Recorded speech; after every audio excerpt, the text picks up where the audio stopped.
Hello everyone, welcome to my YouTube channel. Today's topic is square and square root of class 8. हम NCERT की book का ये जो chapter है, chapter number 6, इसको हम कवर करेंगे. So let's start. What is square? What is square? ये है हमारा 8th क्लास की बुक का एनसीईआरटी बुक का chapter number 6 square and square root. What is square? Square is a number which is expressed the product of the number with itself. That means square is expressed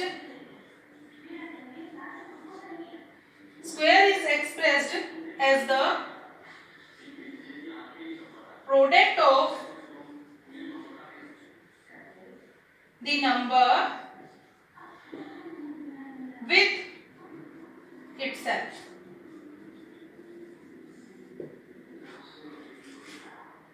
क्या मतलब है इसका कि किसी भी number को अगर हम उसी से मल्टीप्लाई कर दें, उसका प्रोडक्ट निकालें, तो हमारा जो है वो स्क्वायर आ जाता है. जैसे हमारा नंबर है कोई भी n. n is a natural number. What is natural numbers? Natural numbers are starting with 1. ठीक है, हमारे नेचुरल नंबर्स जो होते हैं, जो 1 से हमारे स्टार्ट होते हैं, वो हमारे होते हैं नेचुरल नंबर्स. तो कोई भी नेचुरल नंबर अगर हम उस नंबर को उसी नंबर से मल्टीप्लाई करें तो हमारा आ जाता है स्क्वायर, उस नंबर का स्क्वायर. ठीक है, हम इसको क्या कहते हैं, यानी इसको हम ऐसे भी लिख सकते हैं, a square is a natural number that can be expressed as n square. ठीक है, यानी हम क्या बोल सकते हैं, square of a natural number can be expressed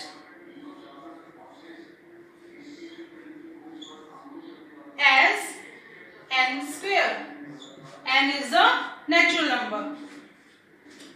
ठीक है, वो नेचुरल नंबर 1 से लेके कितने तक भी हो सकता है. ठीक है, क्योंकि हमारे नेचुरल नंबर्स 1 से स्टार्ट होते हैं. ओके, आगे चलते हैं. अब हम नंबर्स का स्क्वायर कैसे निकालेंगे वो हम लिखते हैं. जैसे हम नेचुरल नंबर 1 से ही स्टार्ट करेंगे. 1 into 1 दैट मीन्स 1.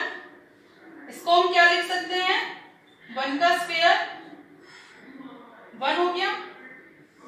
ठीक है, 2 into 2 4. इसका मतलब 4. ठीक है, 2 raised to the power 2, यानी 2 का square is equal to 4. 3 into 3 9, यानी 3 का स्क्वायर 9. 4 into 4 16, यानी 4 का स्क्वायर हमारा 16. 5 into 5 इज इक्वल टू 25, यानी 5 का स्क्वायर हमारा हो गया 25. 6 into 6 इज इक्वल टू 36. 6 का स्क्वायर हो गया हमारा 36. 7 into 7 is equal to 49, तो हमारा 7 का स्क्वायर हो गया 49. 8 into 8 that is 64. 8 का स्क्वायर हमारा कितना हो गया 64. 9 into 9 that is 81, तो 9 का स्क्वायर हमारा हो गया 81. 10 into 10 is equal to 100, that means 100 का स्क्वायर is equal to 10 का square is equal to 100. Clear है, यानी ये हमारे हो गए हैं 1 से लेके 10 तक के स्क्वायर्स. अब हमारा क्या हो गया, 1 का स्क्वायर 1, 2 का स्क्वायर 4, 3 का स्क्वायर 9, 4 का स्क्वायर 16, 5 का स्क्वायर 25, 6 का स्क्वायर 36, 7 का स्क्वायर 49, 8 का स्क्वायर 64, 9 का स्क्वायर 81, 10 का स्क्वायर 100. ऐसे ही हम 11, 12, 13, 14, 20 तक तो हमें याद होने ही चाहिए. ये स्क्वायर जो है 1 से लेके 20 तक हमें लर्न होने चाहिए। ठीक है, एक बार हम 11 से लेके 20 तक के स्क्वायर्स भी देख लेते हैं, उसके बाद हम क्वेश्चंस पर आते हैं। चलिए अब हम 11 से स्टार्ट करते हैं। अब मैं 11 इंटू 11 इज इक्वल टू 121 होता है, तो अब मैं 11 इंटू 11 नहीं लिख रही हूँ, ऐसे ही लिख रही हूँ। 12 का स्क्वायर, ठीक है, 11, 12, 13, 14, 15, 20 तक के हम स्क्वायर करेंगे। 12 का स्क्वायर कितना हो गया 144, 13 का स्क्वायर हमारा हो गया है 169, 14 का स्क्वायर हमारा हो गया है 196, 15 का स्क्वायर हमारा हो गया है 225, 16 का स्क्वायर हमारा हो गया है 256, 17 का स्क्वायर हमारा हो गया है 289, 18 का स्क्वायर हमारा हो गया है 324, 19 का स्क्वायर हमारा हो गया है 361 एंड नाउ 20 का स्क्वायर हमारा हो गया है 400। ठीक है, ऐसे ही हम 21, 22 हमारे आगे भी स्क्वायर निकलते जाएंगे, लेकिन हमें क्या है 1 से लेके 20 तक के स्क्वायर्स हमें लर्न होने चाहिए। ठीक है, अब हम आगे चलते हैं क्वेश्चंस पर। चलिए स्टार्ट करते हैं। हमारी है एक्सरसाइज नंबर 6.1, एनसीईआरटी बुक की है, ये 8th क्लास की। तो हम क्वेश्चन स्टार्ट करते हैं, उसी के क्वेश्चंस के अकॉर्डिंग ही हम पॉइंट्स को समझते जाएंगे, उनके जो भी रूल होंगे, जो भी कंडीशंस होंगी वो मैं बताती जाऊंगी। सबसे पहले है हमारा question number 1, what will be the unit digit, what will be the unit digit of the squares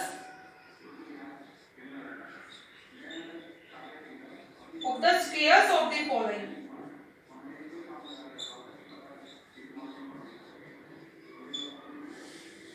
Numbers. क्या बोला है इसने? What will be the unit digit of the squares of the following numbers? तो अब हम start करते हैं। पहला है जैसे हमारा फर्स्ट है 81। सबसे पहले तो हमें ये समझना है कि इस क्वेश्चन में इसने बोला क्या है और हमें निकालना क्या है और कैसे निकालना है। सबसे पहले देखिए यूनिट डिजिट कौन सी होती है। कोई भी नंबर अगर हमें दिया गया है तो उसका यहाँ से, ये हमने पहले भी क्लासेस में पढ़ रखा है यूनिट डिजिट, ठीक है, 1s, 10s, 100 पढ़ते थे ना हम पहले भी, तो 1s, 10s, 100, 1000 ऐसे हम पढ़ते थे। तो ये जो हमारी होती है ये होती है यूनिट डिजिट। ठीक है, तो हमें क्या निकालना है कि कोई भी नंबर हमें जो दिया गया है तो उसका यूनिट डिजिट क्या होगा जब हम इसका स्क्वायर निकालेंगे। ठीक है, मान लीजिए अब हमें ये 81 दे दिया, इसने कहा है कि हम इसका स्क्वायर करेंगे, उसके बाद जो हमारी यूनिट डिजिट आएगी वो हमें बताना है। तो क्या हम पहले इसका स्क्वायर करने बैठ जाएंगे? स्क्वायर करेंगे तो हमारा कितना टाइम लग जाएगा इसमें। ठीक है, क्योंकि जरूरी नहीं यही नंबर हमें दिया जाए। आपके क्वेश्चंस में बड़ी बड़ी डिजिट्स भी दी गई हैं, जैसे एक दिया गया है आपको 4 नंबर पर है 3853। इसको जब हम स्क्वायर निकालेंगे, स्क्वायर निकालने का मतलब क्या होता है, उसी डिजिट को उसी से सेम से मल्टीप्लाई करेंगे। अब हम इसको इससे मल्टीप्लाई करने बैठ जाएंगे, फिर हम उसका यूनिट डिजिट निकालेंगे, तो बहुत ही लेंथी प्रोसेस हमारा हो जाएगा। तो इसके लिए एक सिंपल सा क्या मेथड होता है, इसका हमारा सिंपल सा मेथड होता है कि जो हमें यूनिट डिजिट निकालनी होती है उसी यूनिट डिजिट का हम स्क्वायर निकाल देंगे ओनली। जैसे इसका यूनिट डिजिट कौन सा है 1, तो 1 का हमारा स्क्वायर क्या होगा, 1 का स्क्वायर हो जाएगा 1, तो इसकी यूनिट डिजिट क्या होगी 1। यानी इस नंबर का जब हम स्क्वायर निकालेंगे तो उसकी यूनिट डिजिट क्या आएगी 1 ही आएगी। सेकंड एग्जांपल और लेते हैं हम।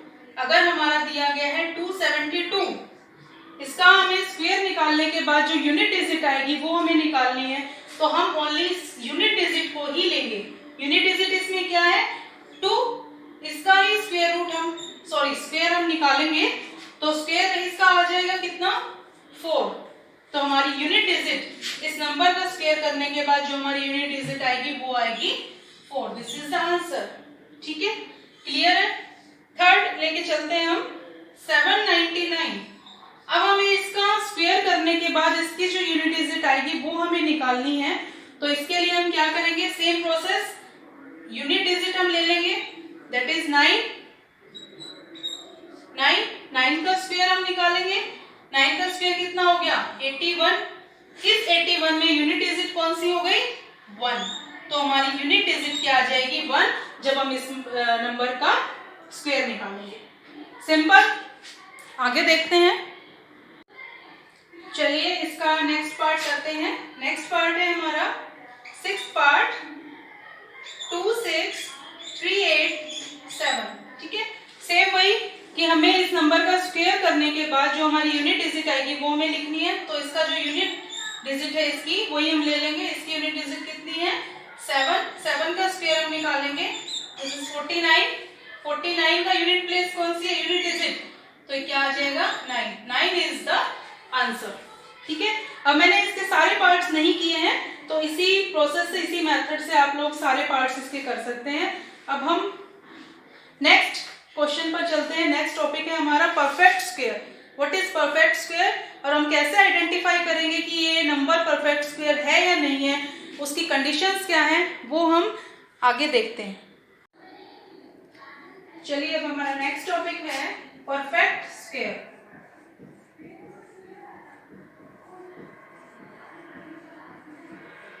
ठीक है, परफेक्ट स्क्वायर क्या होता है, कोई भी जब इंटीजर होता है उसको हम इक्वल इंटीजर से जब मल्टीप्लाई कर देते हैं, उनका प्रोडक्ट निकलता है, तो उसको हम परफेक्ट स्क्वायर कहते हैं। ठीक है, जैसे हमने नेचुरल नंबर्स का देखा था कि हमने 2 का स्क्वायर किया, 4 आ गया, यानी ये हमारा परफेक्ट स्क्वायर है। ठीक है, हमने 6 का स्क्वायर किया, 36 आ गया, तो ये हमारा परफेक्ट स्क्वायर है। ठीक है, यानी जो हमारा इक्वल नंबर से अगर हम मल्टीप्लाई करने के बाद जब हम निकालते हैं तो वो हमारा परफेक्ट स्क्वायर हो जाता है। ठीक है, एक मैंने इंटीजर वर्ड यहाँ पर यूज किया है। तो इंटीजर क्या होता है, जिसमें हमारे प्लस और माइनस के सारे डिजिट्स आ जाती हैं, नंबर्स आ जाते हैं। हमने नंबर लाइन पहले पढ़ी हुई है। तो जो हमारे पॉजिटिव और नेगेटिव जो हमारे सारे नंबर्स होते हैं, जैसे 1, 2, 3, इधर से -1, -2, तो जितने भी ये नंबर्स हो जाते हैं माइनस प्लस सब, तो वो हमारे इंटीजर्स कहलाते हैं। नेक्स्ट है कि परफेक्ट स्क्वायर के लिए हमारे पास कंडीशंस होती हैं कि हमारे पास हम कैसे फाइंड आउट करें, कैसे हम आइडेंटिफाई करें कि ये हमारा परफेक्ट स्क्वायर है। तो उसके लिए हमारे पास क्या होता है कि all square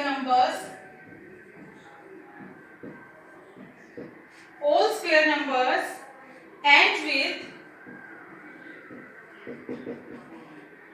0। जो भी हमारे स्क्वायर नंबर होंगे ना, तो हमारे जो स्क्वायर नंबर्स होंगे उनके जो लास्ट में जो हमारी यूनिट प्लेस पर जो यानी यूनिट डिजिट जो होगी, उसमें हमारे पास क्या क्या हो सकता है, 0, 1, 4, 5, 6 and 9 at unit place।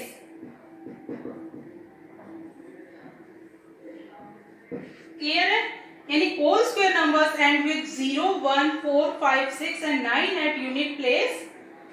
and और हम क्या बोल सकते हैं, एक कंडीशन तो हमारी ये हो गई है, दूसरी कंडीशन हमारी क्या होती है कि square numbers have only even zeros eight unit place. यानी हमारी जो जीरो होंगी ना उसमें, तो वो इवन नंबर में ही होंगी, जैसे 2, 4 यानी 2, 4, 6, 8 एटसेट्रा। ठीक है, तो हम क्या लिख सकते हैं, स्क्वायर्स या square numbers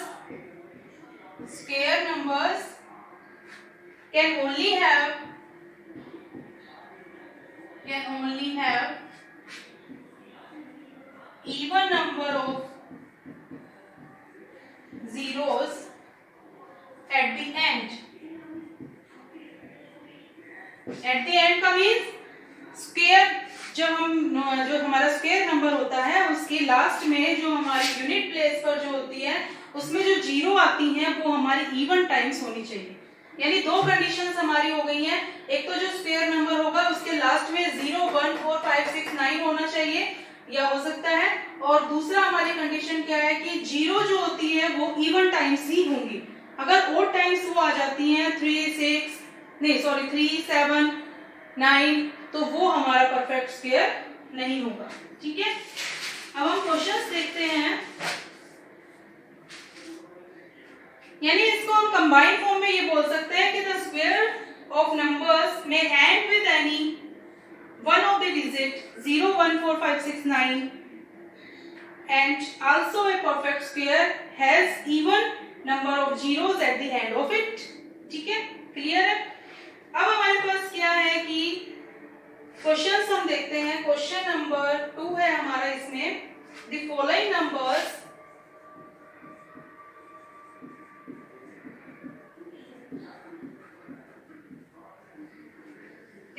numbers are obviously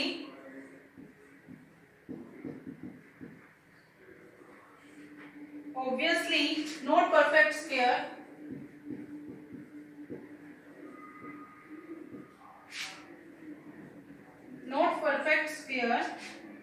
give reason। इसमें क्या कहा है कि हमें ये फाइंड आउट नहीं करना है कि ये हमारा परफेक्ट स्क्वायर है कि नहीं है, बल्कि ये हमें दिया गया है। ठीक है, यानी the following numbers are obviously not perfect square, give reason. वो किस लिए नहीं है वो हमें बताना है। जैसे हमारा फर्स्ट है 1057। ठीक है, अब ये हमारा परफेक्ट स्क्वायर नहीं है, ये इन्होंने दिया हुआ है, तो हम कैसे इसको लिख सकते हैं? तो हम लिखेंगे कि हमारे पास ये नंबर्स इसके एंड में नहीं है, तो हम कह देंगे कि ये हमारा परफेक्ट स्क्वायर नहीं है। हम इसको कैसे लिख सकते हैं कि this number has its unit place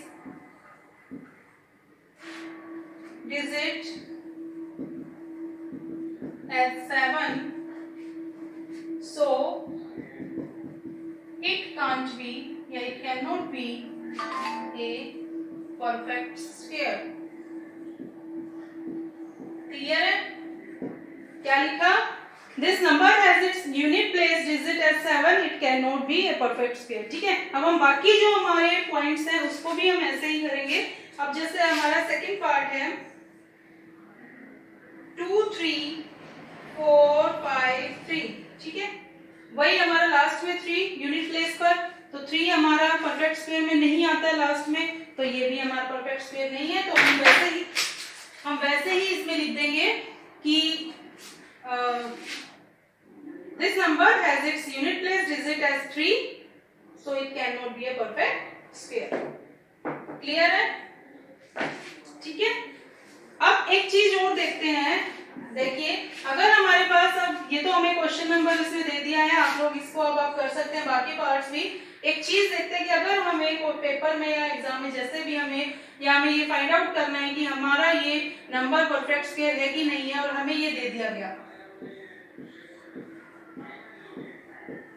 ठीक है, तो अब हमारे पास कंडीशन में ये तो है कि हमारा जो यूनिट प्लेस पर है वो हमारा 0 होना चाहिए।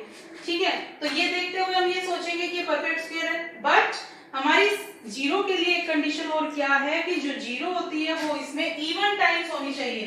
तो 1 2 3 इसमें ये ऑड टाइम्स है, तो इसका that means it is not a perfect square. ठीक है, तो हमारा अगर ये नंबर इवन टाइम्स में होंगी 0, तो हम कह सकते हैं कि ये परफेक्ट स्क्वायर है। ठीक है, या हमारा ऐसे हो तो हम कह सकते हैं परफेक्ट स्क्वायर है। यानी हमारा जो मतलब है वो क्लियर है कि जो हमारी 0 होंगी वो इवन टाइम्स होंगी, ऑड टाइम्स अगर होंगी तो वो परफेक्ट स्क्वायर हमारा नहीं होगा। चलिए आगे देखते हैं। नेक्स्ट देखते हैं question number 3, the squares of which of the following would be odd numbers. यानी हमें जो नंबर्स दिए गए हैं, अगर हम इनका स्क्वायर करते हैं तो इनमें से कौन सा ऑड नंबर हमारा आएगा, ये हमें फाइंड आउट करना है। ठीक है, तो इसके लिए हमारे पास फिर से वही कंडीशंस आ जाती हैं 2, कि जब भी हम किसी भी नंबर का स्क्वायर करते हैं, अगर वो ऑड है तो उसका स्क्वायर भी ऑड आएगा, और अगर वो इवन है तो उसका स्क्वायर भी इवन ही आएगा। ठीक है, मैंने आपको पहले ही कहा था कि हम जो पॉइंट्स हैं, जो इंपॉर्टेंट फैक्ट्स हैं, उनको हम क्वेश्चंस के थ्रू ही करेंगे। इससे हमारे क्वेश्चंस भी कवर हो जाएंगे और हमारे जो फैक्ट्स हैं वो भी इजीली क्लियर हो जाएंगे। ठीक है, तो हमारा जैसे फर्स्ट पार्ट है, या पहले मैं आपको वो कंडीशन लिख देती हूँ। ठीक है, ये कंडीशन हम लिख देते हैं कि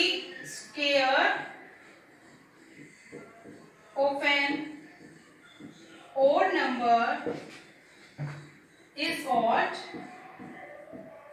and square of an even number is even। Clear है? अगर हमारा नंबर ओड है तो हमारा स्क्वायर भी ओड आएगा, अगर हमारा नंबर इवन है तो हमारा स्क्वायर भी इवन ही आएगा। तो हमारा फर्स्ट पार्ट है 4 3 1। अगर हम इसका स्क्वायर निकालते हैं, ठीक है, अगर हम इसका स्क्वायर निकालते हैं तो हमारा स्क्वायर क्या आएगा? ओड ही आएगा, क्योंकि 1 क्या है? हमारा ओड नंबर है, तो ये हमारा ओड स्क्वायर नंबर आ जाएगा। ठीक है, उसके बाद है हमारा सेकंड पार्ट है 2 8 2 6। ठीक है, इसके यूनिट प्लेस पर अब हमें देखना है कि यूनिट प्लेस हमारा ओड है या इवन है। तो 6 क्या है? हमारा इवन है, तो इसका जब हम स्क्वायर करेंगे तो वो इवन ही आएगा। ठीक है, तो हमें फाइंड आउट क्या करना था कि ओड कौन सा हो गया, तो एक तो हमारा ये हो गया। ठीक है, नेक्स्ट पार्ट है हमारा 7 7 7 9।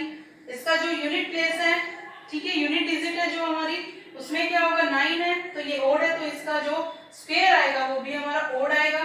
ठीक है, नेक्स्ट है हमारा 8 2 0 0 4। हमारा ये जो यूनिट डिजिट है वो हमारी इवन है, तो इसका जब हम स्क्वायर करेंगे तो हमारी इवन ही हमारा नंबर आएगा, स्क्वायर नंबर। तो ये पॉइंट क्लियर है कि अगर हमारा स्क्वायर जो है, अगर हम ओड नंबर का स्क्वायर निकालते हैं तो ओड आएगा, अगर हम इवन नंबर का स्क्वायर निकालते हैं तो इवन आएगा। अब हमें क्वेश्चन में चाहे हमें निकालना हो चाहे फाइंड आउट करना हो, हम ऐसे निकाल सकते हैं। ठीक है, अब आगे हम क्वेश्चंस को और कंटिन्यू करेंगे अपनी नेक्स्ट वीडियो में।